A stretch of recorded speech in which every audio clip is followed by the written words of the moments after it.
नमस्कार सबैलाई। आजको भिडियोमा हामी विस्तृत रूपमा कुरा गर्न लागेका छौं top 10 bikes under 6 lakh in Nepal in 2083। यदि तपाई एउटा पावरफुल, स्टाइलिश, फीचर लोडेड र लङ टर्म रिलायबल बाइक खोज्दै हुनुहुन्छ भने यो भिडियो तपाईको लागि कम्प्लिट गाइड बन्नेछ। हामीले आजको लिस्ट तयार गर्दा engine performance, real world usability, features, maintenance cost र नेपालको रोड कन्डिसन सबैलाई ध्यानमा राखेका छौं। त्यसैले यो भिडियो अन्तिमसम्म हेर्नु होला, किनकि अन्तिमसम्म तपाईले कुन बाइक तपाईको लागि बेस्ट हुन्छ भनेर क्लियर आइडिया मिल्नेछ। सबैभन्दा पहिले सुरु गरौं नम्बर 10 बाट। नम्बर 10 मा छ यामा YZS V4।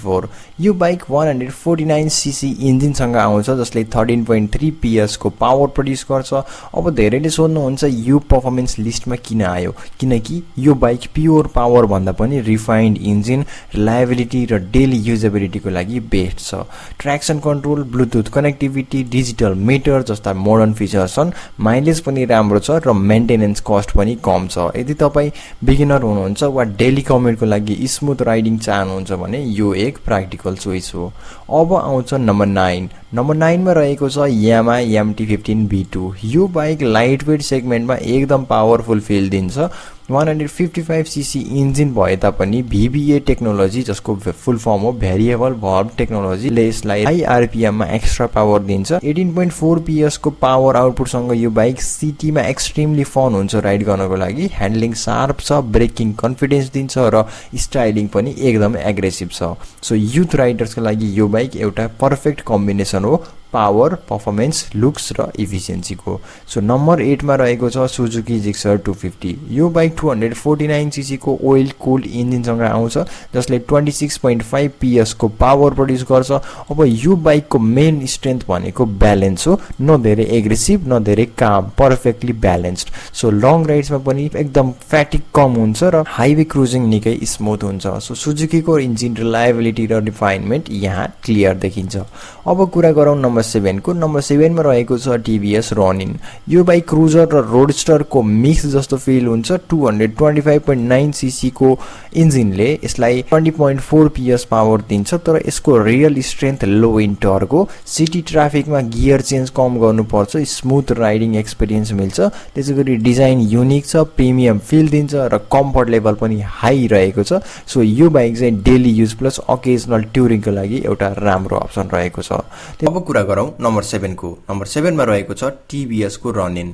यो बाइक क्रुजर र रोडस्टर को मिक्स जस्तो फिल हुन्छ। 225.9 सीसी इन्जिनले यसलाई 20.4 PS को पावर दिन्छ, तर यसको रियल स्ट्रेन्थ भनेको लो इन टर्क हो। सिटी ट्राफिकमा गियर चेन्ज कम गर्नुपर्छ, स्मुथ राइडिङ एक्सपिरियन्स मिल्छ। डिजाइन युनिक छ, प्रिमियम फिल दिन्छ र कम्फर्ट पनि हाई रहेको छ। डेली युज प्लस ओकेजनल टुरिङको लागि यो एउटा राम्रो अप्सन रहेको छ। त्यसैगरी नम्बर 6 मा रहेको छ बजाज पल्सर YN 250। यो बाइक 249 सीसी इन्जिन सँग आउँछ, जसले 24 PS पावर प्रोड्युस गर्छ। पल्सर DNA भएकोले यसको पिकअप र टर्क एकदम स्ट्रङ रहेको छ। हाइवेमा स्टेबल फिल हुन्छ र सिटीमा पनि म्यानेजेबल रहेको छ। ब्रेकिङ सिस्टम राम्रो छ र ओभरअल राइडिङ पोस्चर कम्फर्टेबल रहेको छ। यदि तपाई ब्यालेन्स्ड परफर्मेन्स बाइक खोज्दै हुनुहुन्छ भने यो एक सोलिड अप्सन हो। अब टप 5 मा प्रवेश गरौँ। नम्बर 5 मा रहेको छ TVS Apache RTR 204B। यो बाइक परफर्मेन्स लभर्सको फेभरेट रहेको छ। 197.7 सीसी इन्जिनले यसलाई 20.8 PS पावर दिन्छ। यसको बिगेस्ट एडभान्टेज भनेको फिचर्स हो। Riding mode, slipper clutch, adjustable suspension, smart connect system. Initial pickup निकै एग्रेसिभ रहेको छ र कर्नरिङ पनि कन्फिडेन्ट हुन्छ। यदि तपाई स्टन्ट, रेसिङ फिल वा स्पोर्टी राइडिङ मन पराउनुहुन्छ भने यो बाइक तपाईलाई पक्कै मन पर्छ। नम्बर 5 मा रहेको छ TVS Apache RTR 204B। यो बाइक परफर्मेन्स लभर्सको फेभरेट रहेको छ। 197.7 सीसी इन्जिनले यसलाई 20.8 PS पावर दिन्छ। यसको बिगेस्ट एडभान्टेज भनेको फिचर्स हो। Riding mode, slipper clutch, smart connect system. Initial pickup निकै एग्रेसिभ रहेको छ र कर्नरिङ पनि कन्फिडेन्ट हुन्छ। यदि तपाई स्टन्ट, रेसिङ फिल वा स्पोर्टी राइडिङ मन पराउनुहुन्छ भने यो बाइक तपाईलाई पक्कै मन पर्छ। नम्बर 5 मा रहेको छ हिरो एक्सपल्स 204B। यो बाइक नेपालको रोड कन्डिसन अनुसार बेस्ट डिजाइन बाइक मध्ये एक हो। 199.6 सीसी इन्जिनले यसलाई 19.1 PS को पावर दिन्छ। Long suspension travel, high ground clearance, light weight chassis, यी सबैले अफ रोडमा अनबिटेबल बनाउँछ। डट रोड, ग्राभेल, हिल्स, टुरिङ जहाँ पनि यो बाइक रिलायबल छ। यदि तपाईँ एडभेन्चर राइडर हुनुहुन्छ भने यो बाइक मस्ट कन्सिडर हो। अब आउँछ नम्बर 3 मा बजाज पल्सर NS 200। यो बाइक नेपालमा लेजेन्ड जस्तै हो। 24.5 PS पावर दिन्छ, updated digital console, better braking with dual channel ABS, refined इन्जिनसँग अहिले अझै इम्प्रुभ रहेको छ। यसको बिगेस्ट स्ट्रेन्थ भनेको पावर टु प्राइस रेसियो हो। कम प्राइसमा हाई पर्फर्मेन्स चाहनुहुन्छ भने यो अझै बेस्ट भ्याल्यु बाइक हो। नम्बर 2 मा रहेको छ KTM डोक 200। यो बाइक प्रिमियम सेगमेन्टमा आउँछ। 199.5 सीसी को इन्जिनले यसलाई 25 PS को पावर प्रोड्युस गर्दछ। KTM को बिगेस्ट एडभान्टेज भनेको ह्यान्डलिङ र बिल्ड क्वालिटी हो। शार्प कर्नरिङ, एग्रेसिभ एक्सलेरेसन र हाई क्वालिटी कम्पोनेन्ट्सले यसलाई एउटा ट्रु स्ट्रिट फाइटर बनाउँछ। यदि तपाईँ प्रिमियम फिल्ड र पर्फर्मेन्स चाहनुहुन्छ भने यो बाइक अझै पनि टप चोइस हो। अब सबैभन्दा पावरफुल बाइक नम्बर 1। नम्बर 1 मा रहेको छ बजाज पल्सर NS 400Z।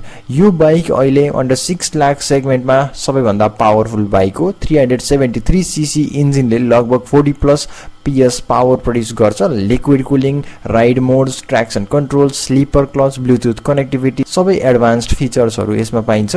एक्सलेरेसन निकै फास्ट छ र हाइवेमा पर्फर्मेन्स नेक्स्ट लेभल फिल हुन्छ। प्राइस अनुसार यो बाइक अनबिटेबल भ्याल्यु पनि दिन्छ। यदि तपाईँ म्याक्सिमम पावर र थ्रिल चाहनुहुन्छ भने यही बाइक क्लियर विनर हो। अब ओभरअल कन्क्लुजन बुझौँ। यदि तपाईँ बिगिनर हुनुहुन्छ भने YABZ V4 वा MT-15 राम्रो हुन्छ।